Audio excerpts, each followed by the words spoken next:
Hey guys, welcome back to the channel. Yes, I have already run today, but in all my wisdom, I decided to go and squeeze in a double. And it's not just a normal double. I'm not just running from the house. I'm going to Celery Fields. Do any of you know Celery Fields? Have I shown you Celery Fields before? I know I've been there since I've had this channel, but I don't think I've made a video. Anyway, listen, this video is not just about my run.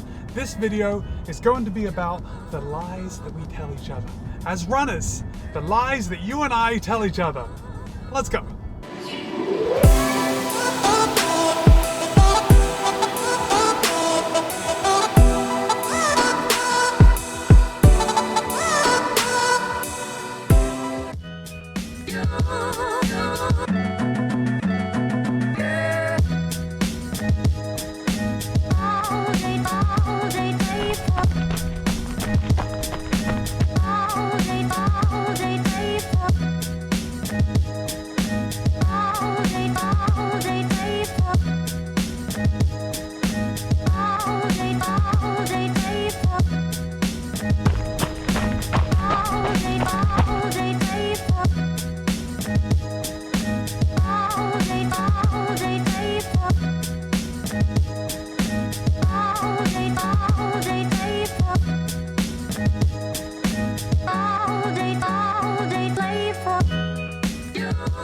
Celery Fields is such a good resource that I don't take advantage of enough. Okay, so Celery Fields is in Sarasota. I live just north of Sarasota, and the fields are only probably a 5-mile, 6-mile drive from my house, but I always think that's just too far to run to and back and still get a solid workout in on the hill.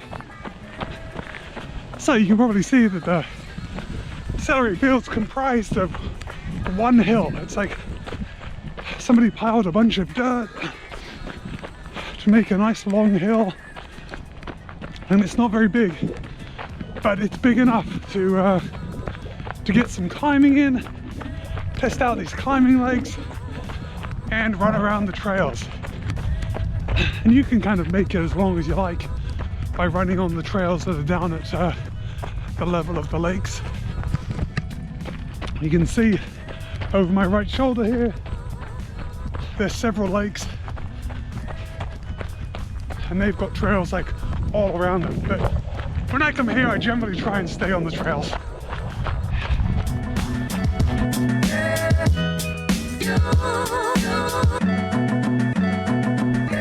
Alright guys, that was a great second run at Celery Fields.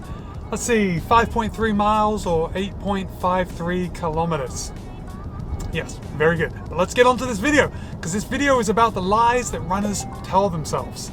Okay, first lie, number one, I will foam roll later. Listen, I think it's pretty safe to say that the majority of us put off foam rolling.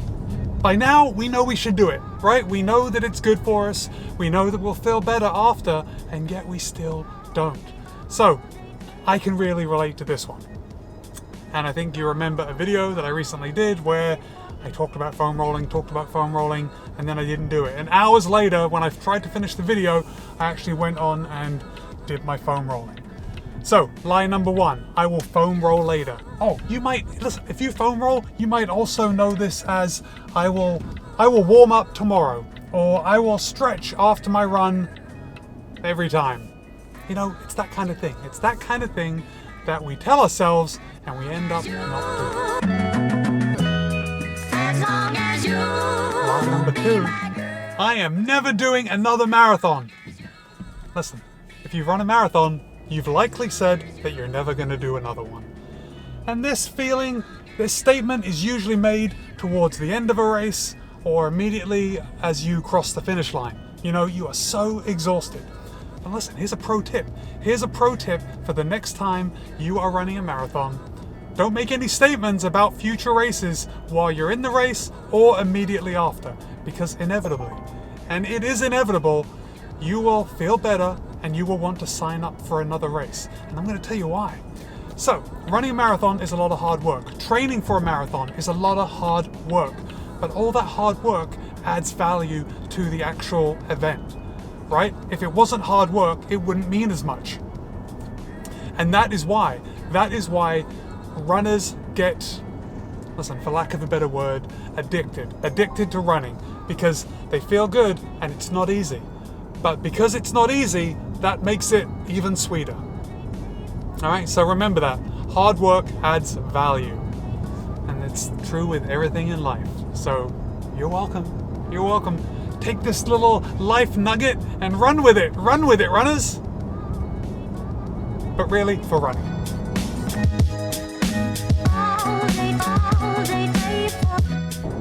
Lie number three that runners tell themselves. Oh, this is a good one.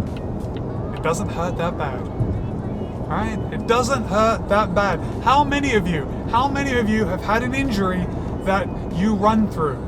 Now listen, there is a fine line, okay? I'm gonna give us that. There is a fine line by saying it doesn't hurt that bad, because running isn't easy. Running isn't easy, and it can hurt, and we can get achy muscles, and the next day our muscles feel tight, but you know what I'm talking about. You know what I'm talking about. It's that pain. It doesn't hurt that bad. So listen, I know none of you have ever done this, but you've admitted that you have a pain, but then you've modified that statement with, but it's a dull pain. Oh my gosh, it's a dull pain. Stop it. Stop it. That is a lie that runners are telling themselves. If you have a pain, take a couple of days off. Listen, I have to take this advice too. I really do. All right, moving on.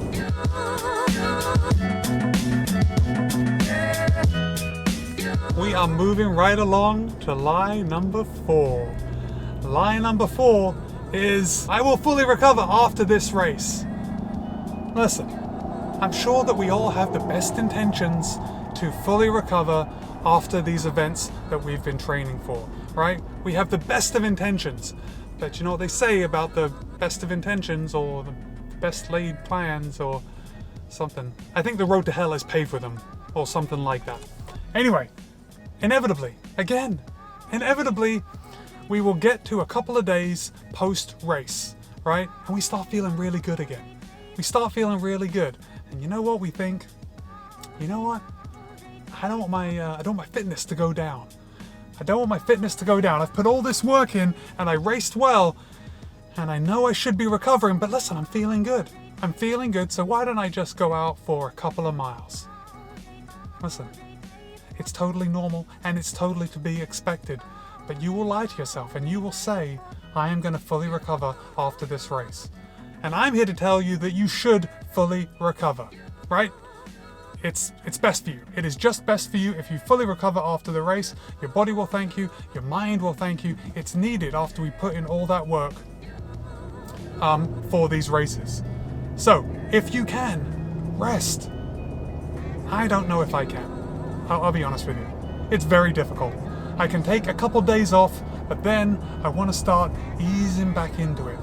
Even if I'm not training for another race, I just enjoy the training and I can't wait to get back out there. But I will still lie to myself and say I'm going to fully recover. This time, I am going to fully recover. It's a lie. Don't believe it. Don't believe a word you say.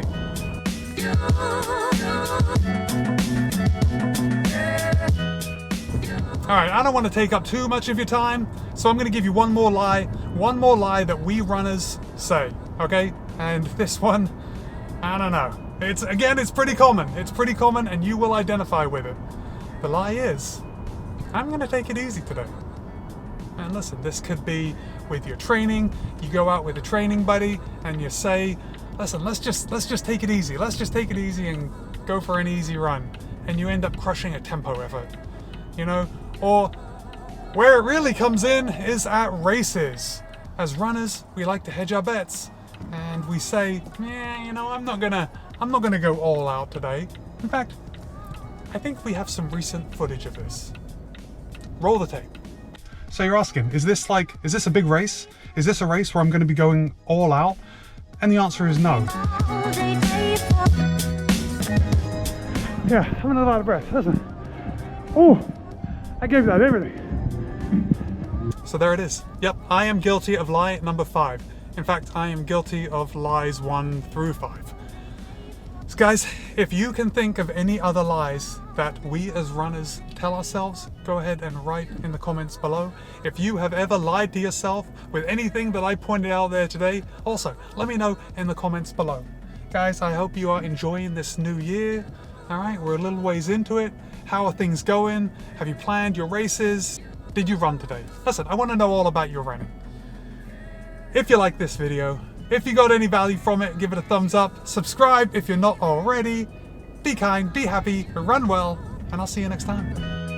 As long as you